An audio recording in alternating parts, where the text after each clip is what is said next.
Hello, my queens. I'm here with Golden Globe nominee Piper Perabo. You know her from Coyote Ugly, Covert Affairs, and now her new Netflix series, Turn Up Charlie. Hey, girl. Hi. How are you doing? I'm good. How are you? I'm good.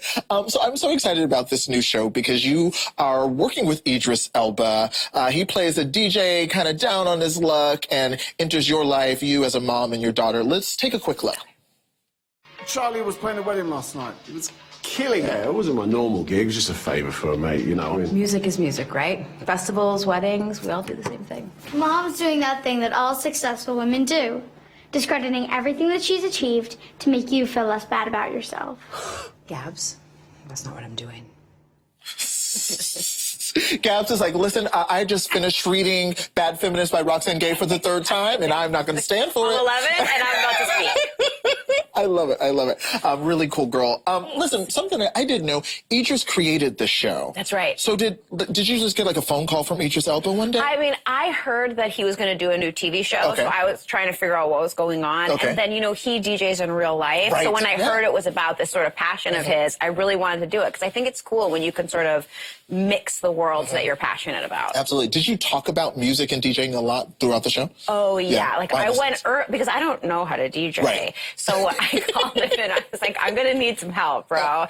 And he let me work in his studio, and I would go and spin, and he found me like a female DJ to teach me how to spin, and it was so cool. I love it. What's something that I've never DJed before? What's something about being a DJ we might not know? I feel like what's important about a DJ, first of all, you have to have this wealth of musical knowledge, and you have to be able to feel the crowd and know where it wants to go.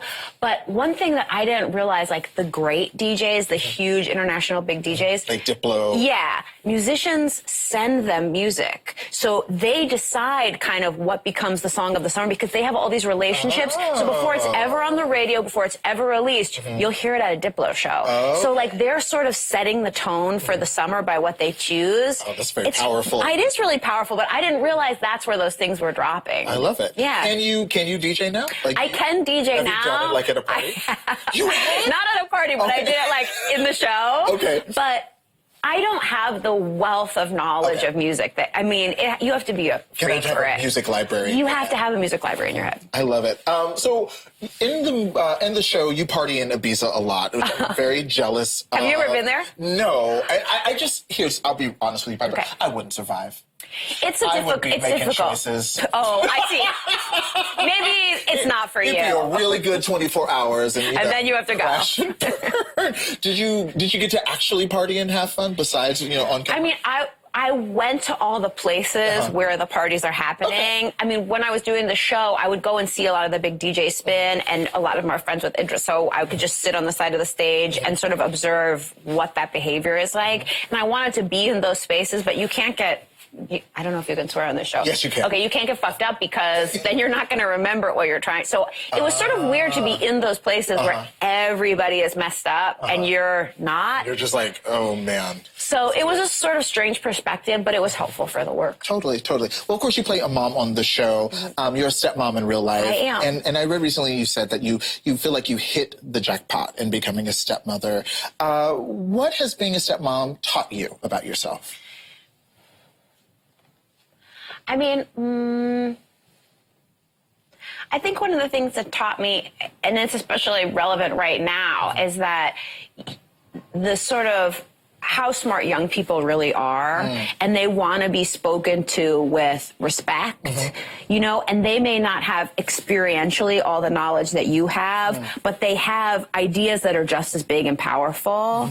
And there's like a certain way that they really appreciate that level of respect. I mean, we all appreciate a level of respect, but I think as young people are trying to prove themselves, they really appreciate it. Yeah, absolutely. Yeah, they're Especially powerful. when they're doing really important work. I know. Yeah, and I love, we were talking about this during the break, but you don't shy away from talking about politics and social issues on Instagram and Twitter, which, is a choice because it's real out here. No, but people, actors didn't used to do that. I mean, a couple did. You know what I mean? Like Jane Fonda and Daryl Hannah, and there were people who were outspoken. Leo has always been outspoken about the environment. But I think now in this time with this administration, I can't be silent. You know what I mean? I had to decide, you know, how far are you willing to go to stand up? How uncomfortable can you get outside of your privilege to use the platforms and the power that you have to make the change that you believe in and stand up and speak out? It's real. I totally agree.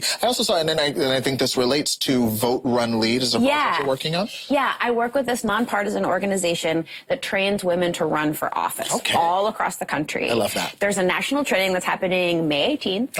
Mark your calendars. And one of the things that I really like about VoteRunLead, first of all, I like that it's nonpartisan. It's just training you to run for your local race because you are perfect for where you are. You know what I mean? You understand the issues of your community. And one thing that they say at VoteRunLead is you should run as you are. I think a lot of women are waiting. They see like you have to be an astronaut or a fighter pilot or go to some fancy school. But really, you are an expert in the place where you're from. And so you can run as you are. And I think with just some confidence and training, a lot more women could be elected to office. And I think that would be a good thing. I love that. That is so important. I also wanted to ask about Coyote Ugly because, one, iconic. We fucking stand. We fucking stand. But also, Tyra Banks was here recently. Oh, she was? She was here just the other day on BuzzFeed's show Profile. And she said that she wants a Coyote Ugly sequel. I know she is pushing this. And I haven't seen her. Like, literally, people keep asking me, they're like, have you talked to Tyra? And I'm like, I can guess what she's saying. I know what she's doing out there. Incredible. Would you want to do one? Well, I mean, I'm not the same age that I was when I did it. Some things would have to change. 19 years is We would have to really think about what has happened since, and also kind of how women have changed. You know, and that Hollywood. Exactly. That film came out in 2000, and there was a real like stiletto feminism happening then, which, no disrespect to that moment, but we have continued to evolve since then. And so I think the idea of that bar and that place needs to also evolve. But I'll tell you, like, if Tyra wants to do something, believe she's going to get it done. Like, she is that kind of person. She just goes until it's off the finish line. So I'm sort of like, when are we getting the script? Because if Tyra's behind it, I'm like checking my mailbox. I love it. Well, there you have it. There you have it. I like that. I would love to see actually a feminist, you know, like a new imagining of Coyote. I think it's ready for a new imagining. And I think we can broaden what's going on in that place. I'm here for it because there's some stuff to talk about. Yeah, there's a lot of dancing to learn. I love it. Well, Piper, you are a delight. Thank you so much thanks for having me. I really appreciate it. Thank you. It was a delight. Friends, you can watch Turn Up Charlie on Netflix now and stream it. And don't forget to follow Piper on Twitter. She be knowing she's here for the politics children, okay?